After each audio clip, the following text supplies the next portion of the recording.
오늘은 화요일입니다. 10월 13일 해피투게더 영상 큐티와 함께 하시겠습니다. 큐티는 영어로 quiet time의 약자로 조용한 시간이라고 번역이 됩니다. 그러나 여기서는 경건의 시간이라는 의미가 있습니다. 우리가 조용한 시간은 독서를 하면서나 산책을 하면서 가질 수가 있습니다. 그러나 이 큐티 시간은 하나님을 만나는 경건한 시간인 것입니다. 우리는 영적인 사람이기 때문에 매일 하나님을 만나는 경건의 시간이 필요합니다. 하루 24시간 중에 30분을 떼어 큐티하는 시간을 가져보십시오. 그러면 말씀 속에서 하나님을 만나는 귀한 시간이 될 것입니다. 그럼 오늘도 영의 양식인 생명의 말씀을 들어보도록 하겠습니다. 오늘의 말씀은 낙이 타고 예루살렘에 들어가신 예수님, 마가복음 11장 1절에서 11절까지입니다. 그들이 예루살렘 가까이에 곧 올리브산에 있는 벳바게와 베다니 가까이에 이르렀을 때에 예수께서 제자 둘을 보내시며 그들에게 말씀하셨다. 너희는 맞은편 마을로 가거라. 거기에 들어가서 보면 아직 아무도 탄 적이 없는 새끼 나귀 한 마리가 매여 있을 것이다. 그것을 풀어서 끌고 오너라. 어느 누가 왜 이러는 거요? 하고 물으면 주님께서 쓰시려고 하십니다. 쓰시고 나면 지체 없이 이리로 돌려보내실 것입니다. 하고 말하여라. 그들은 가서 새끼 나귀가 바깥길 쪽에 나 있는 문에 매여 있는 것을 보고 그것을 풀었다. 거기에 서 있는 사람들 가운데 몇 사람이 그들에게 물었다. 새끼 나귀를 풀다니 무슨 짓이요? 제자들은 예수께서 일러주신 대로 그들에게 말하였다. 그러자 그들은 가만히 있었다. 제자들이 그 새끼 나귀를 예수께로 끌고 와서 자기들의 겉옷을 그 등에 걸쳐 놓으니 예수께서 그 위에 올라타셨다. 많은 사람이 자기들의 겉옷을 길에다 폈으며 다른 사람들은 들에서 잎 많은 생나무 가지들을 꺾어다가 길에다 깔았다. 그리고 앞에 서서 가는 사람들과 뒤따르는 사람들이 외쳤다. 호산나, 복되시다. 주님의 이름으로 오시는 분. 복되다 다가오는 우리 조상 다윗의 나라여. 더없이 높은 곳에서 호산나. 예수께서 예루살렘에 이르러 성전에 들어가셨다. 그는 거기서 모든 것을 둘러보신 뒤에 날이 이미 저물었으므로 12 제자와 함께 베다니로 나가셨다. 본문이 마가복음 11장으로 바뀌었습니다. 스가랴의 예언대로 예수님께서 나귀를 타시고 예루살렘 성에 들어오고 계십니다. 유월절 순례자들은 호산나를 외치며 예수님을 맞이하고 있습니다. 그럼 오늘 본문을 통해서 예루살렘에 입성하시는 예수님 당시 상황을 상상하시면서 묵상 포인트를 들어보도록 하겠습니다. 오늘의 묵상 포인트. 예수님은 제자 둘을 마을로 보내 새끼 나귀를 빌려오도록 했습니다. 마을 사람들은 주님이 쓰신다는 말씀에 순순히 허락을 했습니다. 예수님은 그 위에 올라타셨고 사람들이 겉옷과 들에서 꺾은 나뭇가지들을 길에 깔았습니다. 그리고 앞뒤에서 예수님을 칭송하는 노래를 부르며 행진했습니다. 예수님은 예루살렘에 이르러 성전을 둘러보신 후 저녁때에 베다니로 가셨습니다. 예수님이 일부러 나귀 새끼를 타신 것은 특별한 뜻이 있습니다. 구약 성경 스가랴 선지자는 구원자가 나귀 새끼를 탈 것이라고 예언했기 때문입니다. 그래서 사람들은 예수님이 바로 그 구원자인 것을 알아보았습니다. 그들은 왕을 환영하듯이 예수님을 환영했습니다. 예수님은 다른 위인들과는 비교할 수 없는 분입니다. 그분은 창세전에 하나님께서 계획하셔서 보내주신 구원자이십니다. 예수님이 나귀를 타고 예루살렘 성전으로 들어가시는 현장을 상상해 보십시오. 그 감동이 느껴지지 않으십니까? 오늘의 말씀인 마가복음 11장 1에서 11절까지에서 하나님의 속성과 교훈을 찾아보도록 하겠습니다. 1에서 3절까지에서 하나님의 속성을 찾아보도록 하겠습니다. 1절 예수께서의 빨간색으로 동그라미를 하시고 밑줄을 그어보도록 하겠습니다. 1절 그들이 예루살렘 가까이에 곧 올리브산에 있는 벳바게와 베단이 가까이에 이르렀을 때에 예수께서 제자 둘을 보내시며 그들에게 말씀하셨다. 너희는 맞은편 마을로 가거라. 거기에 들어가서 보면 아직 아무도 탄 적이 없는 새끼 나귀 한 마리가 매어 있을 것이다. 그것을 풀어서 끌고 오너라. 어느 누가 왜 이러는 거요 하고 물으면 주님께서 쓰시려고 하십니다. 쓰시고 나면 지체 없이 이리로 돌려보내실 것입니다 하고 말하여라까지 빨간색으로 밑줄 긋도록 하겠습니다. 화살표 하시고요. 예루살렘에 입성하시는 예수님이라고 적어보도록 하겠습니다. 예수님께서 그동안 북쪽 갈릴리 지역에서 사역을 하시다가 남쪽 예루살렘이 있는 유다로 사역지를 옮기셨습니다.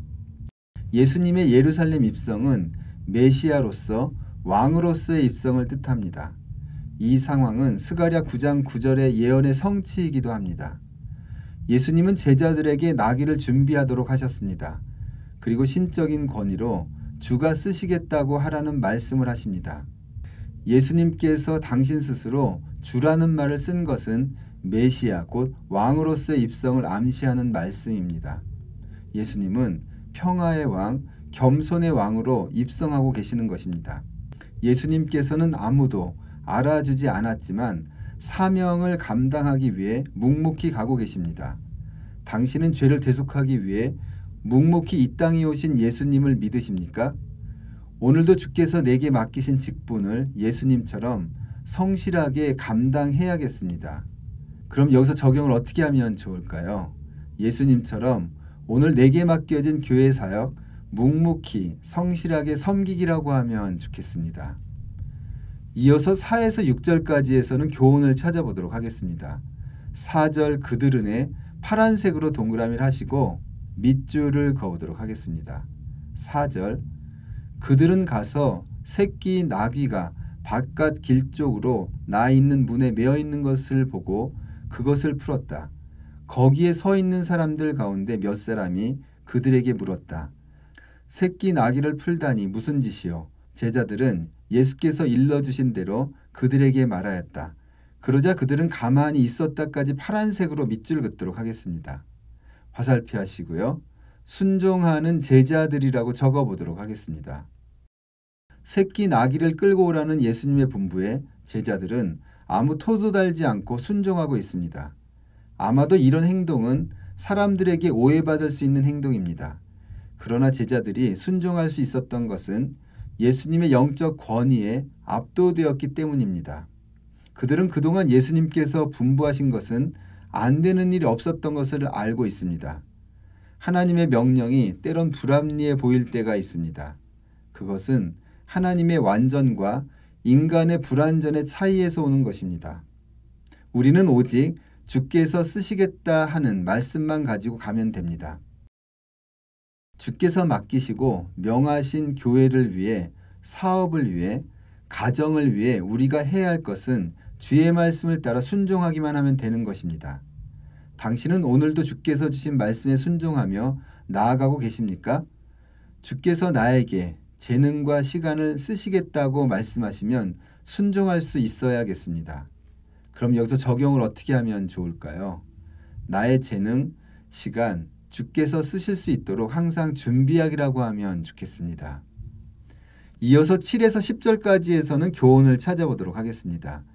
8절 많은 사람이에 파란색으로 동그라미를 하시고 밑줄을 그어보도록 하겠습니다. 7절 제자들이 그 새끼 나귀를 예수께로 끌고 와서 자기들의 겉옷을 그 등에 걸쳐 놓으니 예수께서 그 위에 올라타셨다. 많은 사람이 자기들의 겉옷을 길에다 폈으며 다른 사람들은 들에서 잎 많은 생나무 가지를 꺾어다가 길에다 깔았다. 그리고 앞에 서서 가는 사람들과 뒤따르는 사람들이 외쳤다. 호산나 복되시다. 주님의 이름으로 오시는 분 복되다. 다가오는 우리 조상 다윗의 나라여. 더없이 높은 곳에서 호산나까지 파란색으로 밑줄 긋도록 하겠습니다. 화살표 하시고요. 호산나를 외치며 영접하는 백성들이라고 적어보도록 하겠습니다. 드디어 주의 때가 되었습니다. 예수님께서 백성들의 찬양과 환호를 받으며 예루살렘에 입성하고 계십니다. 제자들이 겉옷을 벗어 새끼 나귀 등에 백성들이 길가에 겉옷을 펼쳐놓은 것은 존경에 대한 표시입니다. 예수님께서는 영광스러운 왕의 보좌에 앉아 호령하시며 나타나야 하시는 분이십니다. 그러나 예수님께서는 지금 양탄자 대신 제자들의 허름한 겉옷을 보좌 대신 새끼 나귀를 타고 겸손의 왕으로 오고 계십니다. 백성들은 예수님을 보려고 인산인해를 이루었습니다. 그들은 순진한 모습으로 예수님을 찬양하며 영접하였습니다. 당신은 우리의 구원을 위해 이 땅에 오신 예수님을 진정으로 영접하며 찬양 드리십니까?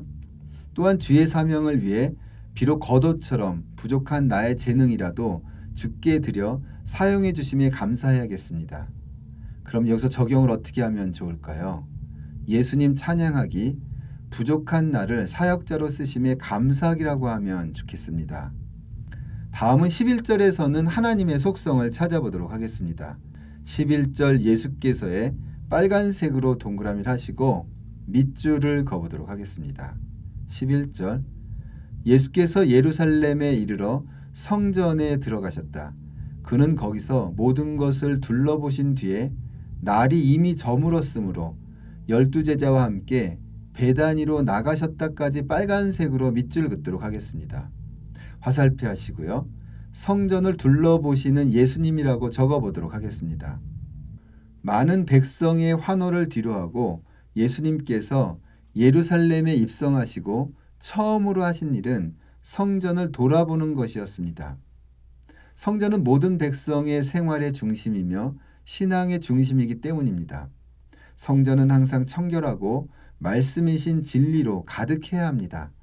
예수님께서는 성전이 제 역할을 감당하고 있는지 돌아보신 것입니다. 우리도 교회를 사랑한다면 교회에 대한 관심을 가지고 교회가 성전의 기능을 감당하도록 기도해야 합니다. 교회가 거룩한 곳이 되도록 나부터 노력하고 성령께서 운행하시는 교회가 되도록 기도해야겠습니다. 그럼 여기서 적용을 어떻게 하면 좋을까요? 중보기도 수첩을 가지고 매일 교회를 위해 중보기도하기라고 하면 좋겠습니다. 다음은 큐티노트를 작성을 해보도록 하겠습니다. 본문 요약: 예수님께서 제자들과 함께 예루살렘에 입성하셨습니다. 예수님께서는 제자 2명에게 새끼 나귀를 구해오라고 하셨습니다. 제자들은 주님이 가르쳐 주신 방법으로 새끼 나귀를 구해와서 자기들의 겉옷을 깔고 예수님을 태웠습니다. 백성들도 겉옷을 길에 깔고 나무가지를 흔들고 호산나를 외치며 예수님을 환호로 맞이했습니다. 그리고 예수님은 성전을 둘러보시고 베다니로 가셨습니다 라고 적었습니다. 원포인트 묵상, 1번 묵상 구절은 1에서 6절이라고 적었습니다. 2번 하나님의 속성 또는 교훈 찾기는 순종의 삶을 살자라고 적었습니다. 3번 오늘의 삶, 신문과 잡지를 만들고 큐티 강의하는 것은 익숙하고 좋아하는 것이기에 순종하며 기쁘게 일하고 있다. 요즘 일주일에 몇 번 택시를 이용하는데 집에서 교회까지 10분여 정도 걸리는 거리다. 언제부턴가 택시 속에서 운전기사에게 복음을 전하고 싶은 생각이 들었다. 특히 요즘 말씀을 묵상하면서 주님께서 내게 복음을 전하고 싶은 마음을 주신다. 그런데 번번이 마음만 가지고 있다. 5에서 10분 정도 복음을 전할 수 있는 준비를 해서 순종하는 마음으로 시도해 보아야겠다라고 적었습니다. 네 번째 적용, 5분 메시지 준비하기, 기도로 준비하기라고 적었습니다. 다섯 번째 기도, 예수님께서 사명을 이루기 위해 십자가의 길까지 순종하셨듯이 저도 복음 전도자의 삶을 살도록 순종하게 하옵소서. 나의 입을 열어 복음을 증거하게 하옵소서라고 기도를 적었습니다.